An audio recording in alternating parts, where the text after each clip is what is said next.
Bismillahirrahmanirrahim. Assalamualaikum warahmatullahi wabarakatuh.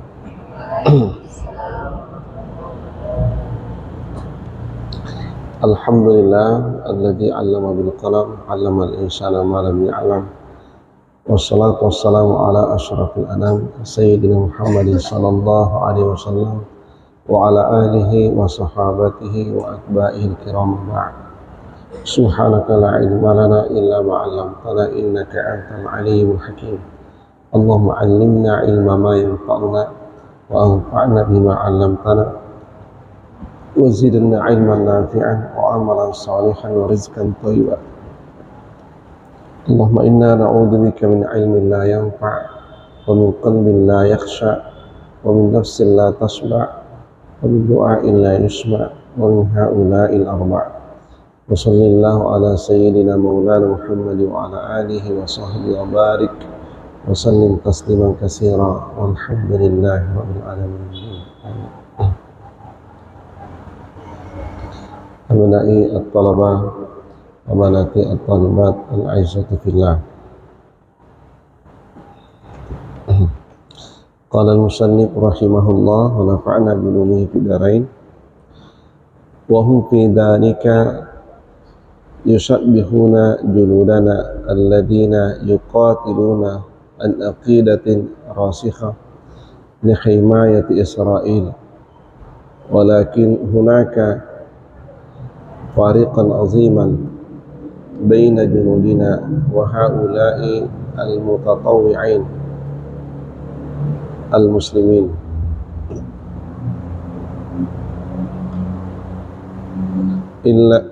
Inna junudana yuqatiluna li ta'sisi watni ya'ishuna fi. Amma al-junudu al-mutatawwi'in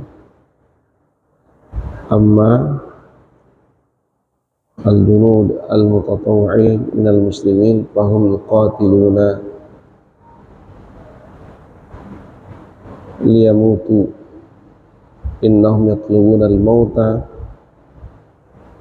bisyakfi aqrab ila al-junud wa yandafi'una ilayhi ka'annahum asy-syayatin. Innal hujuma ala amsali haula'i wa khatirah kabirah ila akhir al-faqrah.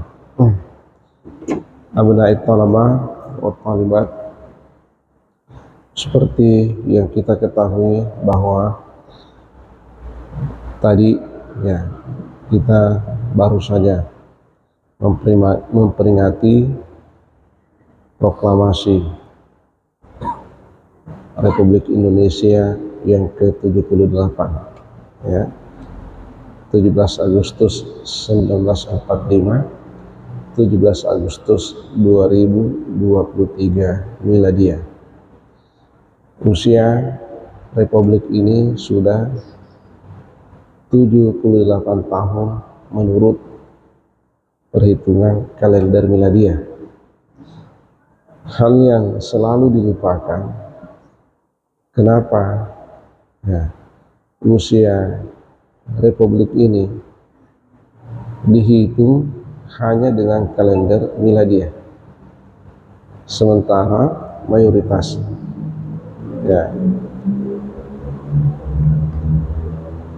warga negara di Republik ini adalah Muslim. Tambahkan pemicu dan pemacu terselenggaranya proklamasi pada tanggal 17 Agustus 1945 adalah para ulama, para habaib, dan para santri. Itu yang tidak boleh dilupakan. Itu yang tidak boleh dilupakan. Dalam sejarah sedikit mengukit itu, namun fakta yang disampaikan oleh para leluhur kita, maka itu yang terjadi.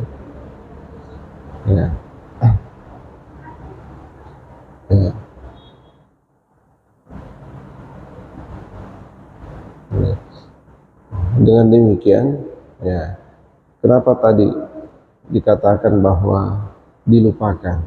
Ya, betul dilupakan. Kalau usia Republik ini menurut kalender Hijriah bukan 78 tahun, tapi itu sudah 81 tahun. Ya. Karena 17 Agustus 1945 itu bertepatan dengan 9 Ramadan 1364 Hijriah. 9 Ramadan 1364 Hijriah. Sekarang ini sudah 2 Safar 1445 Hijriah. Coba kurang 1364 Hijriah, maka jatuhnya itu 81, ya, 81, betul? Nah, jadi usia Republik ini menurut kalender Hijriah sudah 81 tahun.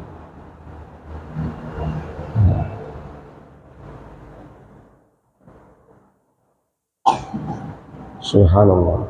Nah, mungkin ada saatnya nanti, semoga kita bisa dapat itu, proklamasi Republik Indonesia, nah, diperingati berdasarkan kalender Hijriahnya, ya, bukan hanya kalender miladiahnya, ya. Tetap kita perlu mengenang kalender miladiahnya, tapi juga perlu mengetahui dan mengenang kalender Hijriahnya. Jangan sampai tenggelam. Yang pasti jatuhnya pada hari Jumat, tanggal 9 bulan Ramadan, ya, 1364 Hijriah. Ya. Dan dikabarkan ketika itu, ya, proklamasi, ya, diproklamirkan oleh Presiden pertama Republik Indonesia, Bapak Soekarno, Insinyur Soekarno, pada hari Jumat sekitar jam 11 menjelang pelaksanaan sholat Jumat. Jadi seusai membacakan proklamasi, ya, beliau bersama rombongan pejabat-pejabat tinggi negara saat itu bergegas menuju masjid yang terdekat yang jaraknya dari rumah sekitar 1 kilometer, ya, kurang. Disitulah beliau menunaikan sholat Jumat. Jadi usai menyampaikan proklamasi langsung disambut dengan sholat Jumat. Subhanallah. Hari ini hari cantik, tanggalnya cantik, bulannya cantik, waktunya juga cantik. Makanya ulama tidak mau lepas itu hari. Ya, ya, didesak Presiden Soekarno ini untuk segera menyampaikan proklamasi. Konon kabarnya beliau dalam kondisi kesehatan yang tidak fit. Nah, malamnya itu karena menginap di rumah seorang Arab, seorang Habib yang berketurunan Arab Yaman, kalau tidak salah namanya Habib Farag bin Awad bin Martak. Ya, Syekh, ya, Syekh Farad bin Awad bin Martak, beliau orang Arab keturunan Yaman. Nah, ia memberikan kepada Presiden Soekarno ini suplemen. Ya, suplemen itu adalah madu Yaman. Itulah yang dikonsumsi oleh Presiden Soekarno sehingga merasa badannya segar. Ya. Keesokan harinya, ya, pas menjelang pelaksanaan sholat Jumat, ya, antara jam 10 dan 11 proklamasi itu disampaikan di rumah itu, dan beliau mewakafkan rumahnya untuk negeri. Subhanallah. Jadi ini perjuangannya orang Islam, perjuangannya para habib, perjuangannya para ulama, perjuangannya para santri. Nah, hari itu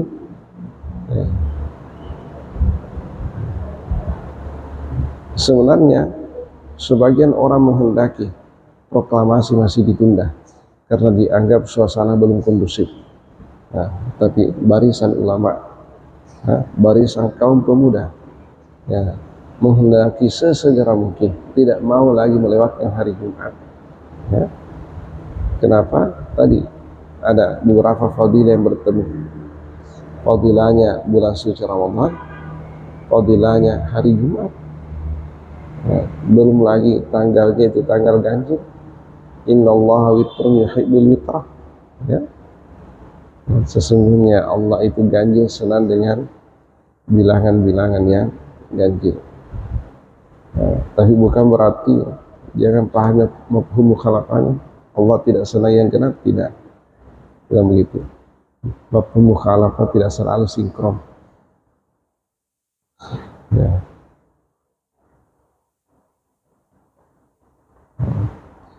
Jadi itu tadi ya. Tanggalnya tanggal ganjil 9, bulannya bulan Ramadan juga bulan 9, harinya hari Jumat, waktunya menjelang pelaksanaan sholat Jumat.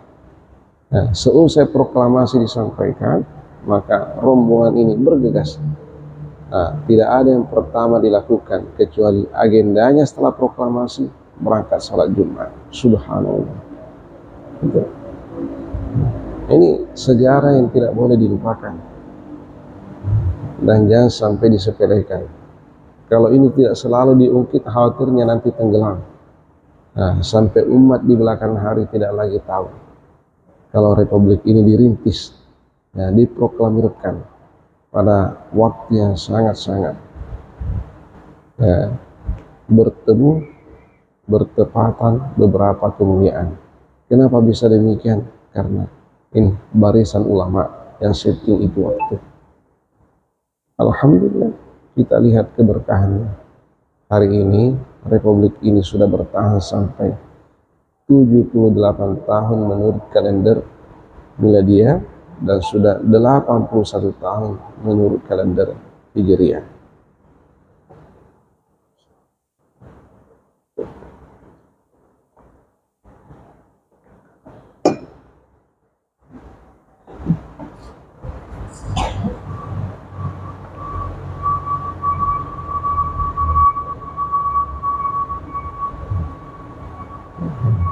Belum lagi ada ya dai profesional ya yang pernah mengungkit di atas mimbar bahwa 17 Agustus ini, 17 itu apa arti 17 ya, ditakwilkan arti 17 itu katanya 17 rakaat sholat ya.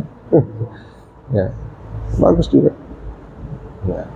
17 rakaat sholat sehari semalam ya. Jadi ya disitulah spirit ya, disitulah semangat. Nah, seseorang yang menjaga 17 rakaat sehari semalam, insya Allah maka Allah akan menjaganya ya, keselamatannya akan terjaga ya, siang malam dunia akhirat sepanjang hayat, sepanjang masa ya. Makanya negeri ini ya diproklamirkan tepat pada tanggal itu ya. Ini juga tanggal miladiahnya ini cantik ya, karena 17 ya, bulan Ramadan lagi ya. Ya. Lalu ya kan Al-Quran juga diturunkan itu pada tanggal 17 Ramadan. Hanya saja ini 9 Ramadan, 17-nya Agustus ya.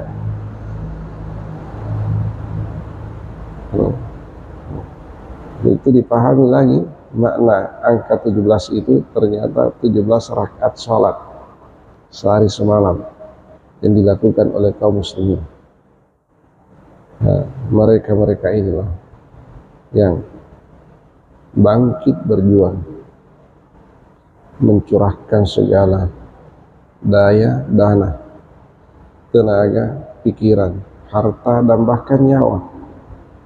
Semua jadi taruhannya untuk mendapatkan kemerdekaan yang dicita-citakannya. Ya, dan alhamdulillah itu terbukti. Ya, sejak diproklamirkannya pada tanggal 17 Agustus itu.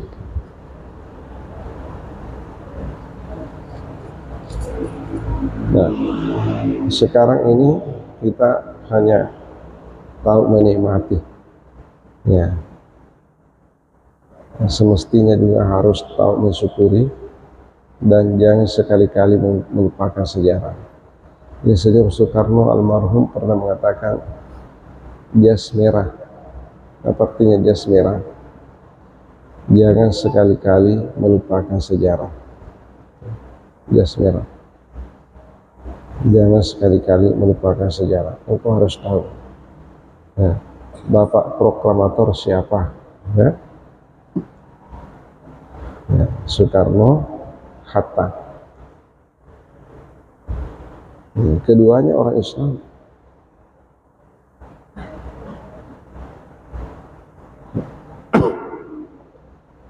Dan kita harus bangga, bersyukur dan berterima kasih. Ya, bersyukur kepada Yang Maha Kuasa, berterima kasih kepada segenap para pahlawan kita yang telah mendahului kita. Mereka berjuang tanpa mengharapkan imbalan dari siapa-siapa, padahal betul-betul nyawa yang jadi taruhannya. Tetesan darah mereka itu tidak bisa kita nilai dengan rupiah. Ya, sejak 78 tahun atau 81 tahun ini, ya, bangsa ini menikmati kemerdekaan. Betapa besar amal jariah mereka yang telah mewakafkan jiwanya demi untuk mendapatkan kemerdekaan ini.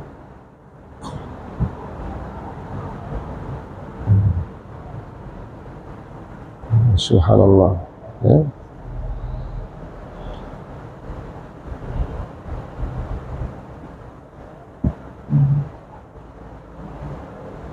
Yang terukir di dalam sejarah, ya, itu terbatas, hanya orang-orang tertentu, ya, yang pasti, ya, di seluruh pelosok bumi Nusantara ini, terutama sekali di mana ada pondok-pondok pesantren, di mana ada ulama yang bermukim, maka disitulah motor penggerak perjuangan kemerdekaan Republik ini.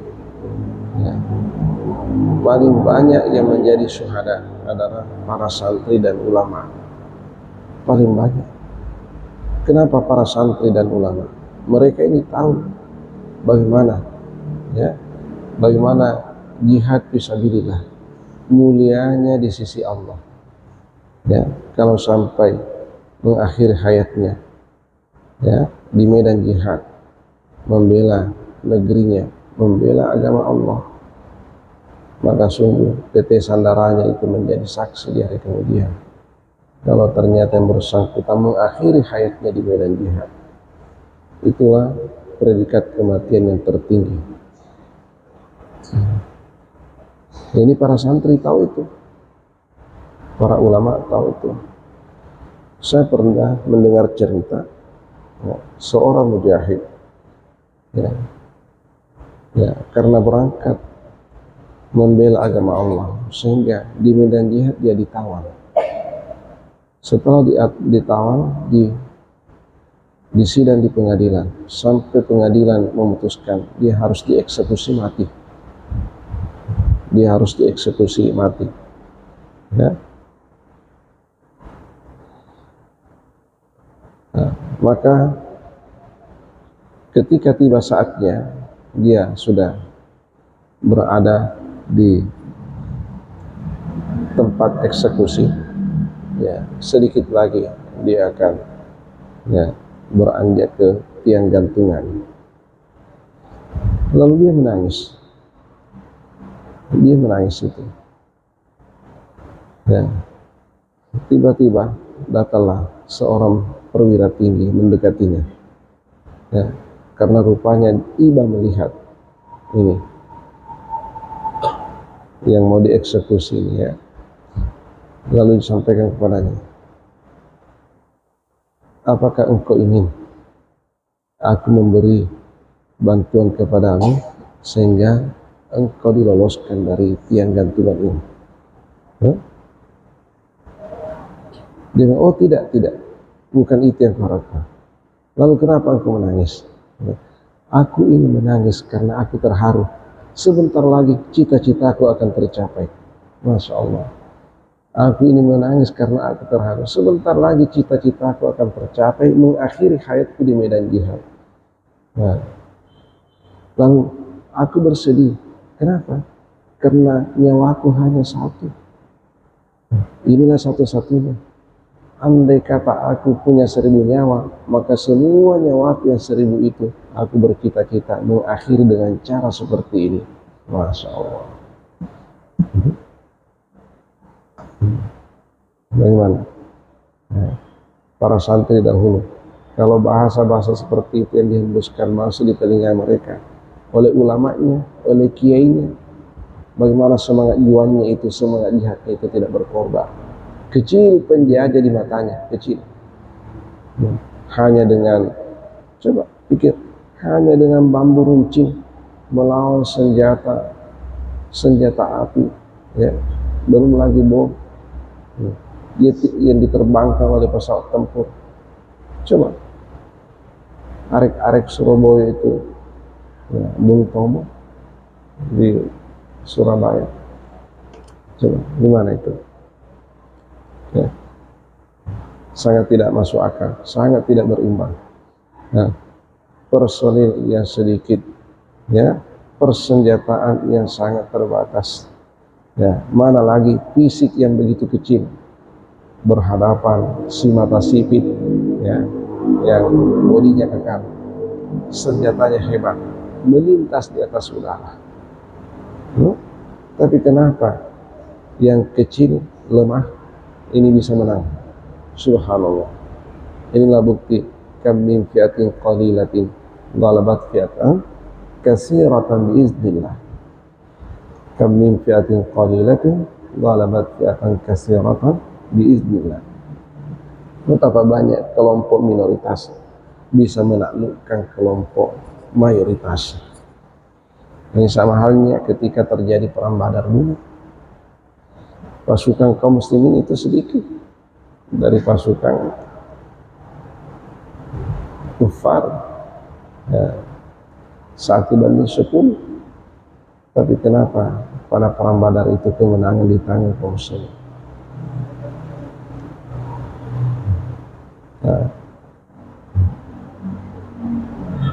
Jadi, ya, ulama-ulama kita dulu itu membakar semangat jihadnya, ya, para santri untuk melawan penjajah. Luar biasa, luar biasa, ya. Itu yang saya tadi maksudkan, pemicu sekaligus pemacu, mempercepat, ya, pemicu bangkitnya semangat jihad, semangat juang, ya, anak-anak bangsa di seluruh bumi Nusantara pada saat itu, yang dimotori oleh para santri-santri yang ada di pondok pesantren.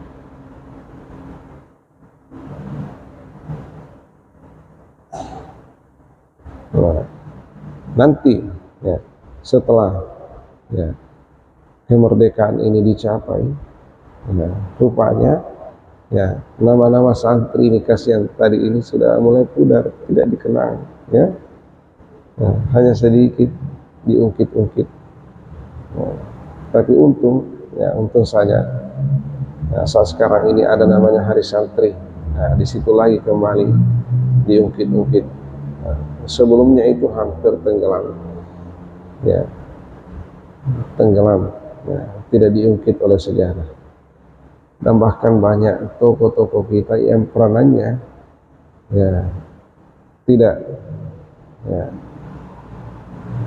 sebanyak dan tidak sehebat apa yang dilakukan oleh para santri dan ulama, tapi mereka yang justru tercatat dengan tinta emas namanya di dalam buku-buku sejarah. Ya. Kenapa demikian? Ini para santri, para ulama berjuang bukan untuk mencari nama, bukan. Mereka itu bukan untuk mencari nama, bukan untuk mencari jabatan, bukan untuk mencari ya kekayaan, harta dan segala ya, aksesoris dunia. Bukan itu semua yang menjadi tujuannya. Makanya ya, namanya tidak disebut bukan masalah bagi mereka, dan bahkan ya, justru nama mereka itu dia rahasiakan oleh karena sangat-sangat menyembunyikan ya, sangat-sangat menyembunyikan ya, amal dan jasanya. Oleh karena disitulah keikhlasannya, dia tidak mau keikhlasannya itu sampai ternoda, terinfeksi oleh virus-virus ya,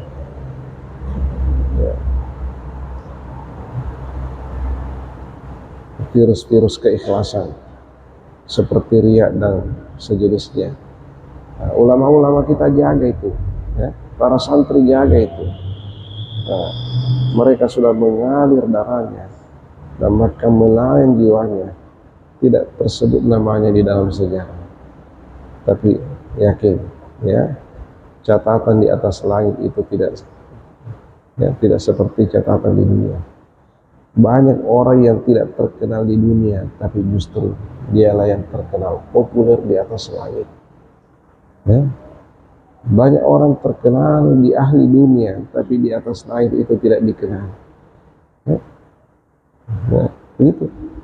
Di dunia dia terkenal, siapa yang tidak tahu, namanya selalu viral, tapi di atas langit tidak ada penduduk langit tahu siapa dia. Ada juga orang yang tidak dikenal di dunia, tapi subhanallah viral di atas langit namanya. Subhanallah, malaikat-malaikat di atas langit selalu bertanya-tanya siapa dia. Itulah dulu yang pernah terjadi pada diri Nabi Ibrahim alaihissalam. Pada diri Nabi Ibrahim alaihissalam, di dunia hampir tidak dikenal siapa itu Ibrahim, bagaimana, tapi di atas langit para malaikat selalu bertanya-tanya siapa hamba Allah yang satu ini yang katanya bernama Ibrahim, bagaimana dia. Sampai malaikat Jibril minta izin kepada Yang Maha Kuasa untuk turun ke bumi ya, bertemu langsung dengan hambanya yang bernama Ibrahim. Oleh karena konon kabarnya pada saat itu, andai kata semua manusia dikumpul amalnya lalu diletakkan di atas timbangan ya, kemudian juga dikumpul nama, dikumpul amal Nabi Ibrahim alaihissalam sendirian lalu diletakkan di atas timbangan, maka masih lebih berat amalnya Nabi Ibrahim alaihissalam sendirian daripada amalnya semua manusia yang hidup pada saat itu. Masya Allah. Coba, bagaimana tidak heboh di atas langit, namanya viral di atas langit, sekalipun tidak terlalu dikenal siapa dia di dunia ini. Begini kan, kejadian serupa tidak selalu, tidak hanya terjadi pada Nabi Ibrahim alaihissalam ya. Di masa kita pun ya, nah, makanya anak-anakku semua milikilah keikhlasan di dalam berbuat ya, berbuat karena Allah, jangan karena siapa-siapa ya. Boleh saja penduduk dunia tidak mengetahui apa amalmu dan siapa engkau, tapi yakin ya, penduduk langit itu pasti tahu ya, penduduk langit itu pasti tahu. Dan ya, adanya engkau diketahui oleh penduduk langit juga bukan itu yang menjadi target sesungguhnya Oleh karena orang yang ikhlas adalah orang yang semata-mata menggantungkan harapan dan cita-citanya hanya untuk mendapatkan keridhaan Allah semata-mata, bukan yang lain. Ya, al-ikhlasu huwa ibtigha'u mardatillahi qattun. Ibtigha'u mardatillahi qattun. Keikhlasan adalah mencari keridhaan Allah semata-mata, la gairu, bukan selainnya. Semua tujuan yang tidak berorientasi untuk mendapatkan keridhaan Allah itu hanya menjadi virus-virus keikhlasan. Ya, virus-virus keikhlasan. Maka sterilkanlah keikhlasanmu itu dari segala noda dan virus. Ya. Ikhlas itu dari kata khalis. Khalis itu jernih, bersih, bening, ya, tanpa ada noda sedikit pun. Itulah arti khalis. Ya.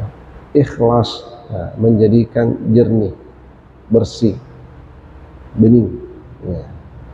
Orangnya dikatakan mukhlis. Kalau naik tingkat dia menjadi mukhlas, menjadi mukhlisin, mukhlasin. Ya. Menurut ahli tafsir, mukhlasin itu lebih tinggi tingkatannya daripada mukhlisin. Mukhlisin orang yang belajar untuk menjadi orang yang ikhlas. Tapi mukhlasin betul-betul keikhlasan itu dia sudah mendapatkannya. Derajat keikhlasan dia sudah mencapainya. Maka dikatakan mukhlas. Kalau mukhlis baru belajar. Kalau mukhlas ia sudah dapat. Ya. Wallahu a'lam bishawab. Bismillahirrahmanirrahim. Ya.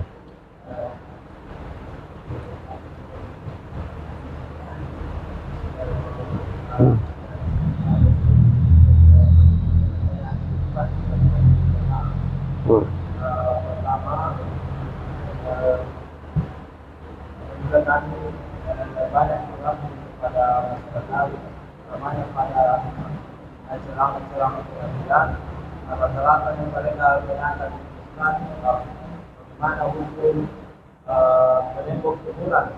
Kuburan karena ternyata ketika mereka termasuk tadi mencari atau mengadakan riset tentang bagaimana pendapat menembok kuburan ini, pertama kan ada ulama yang membolehkan, tapi khususkan kepada kuburan-kuburan para pahlawan dan para ulama.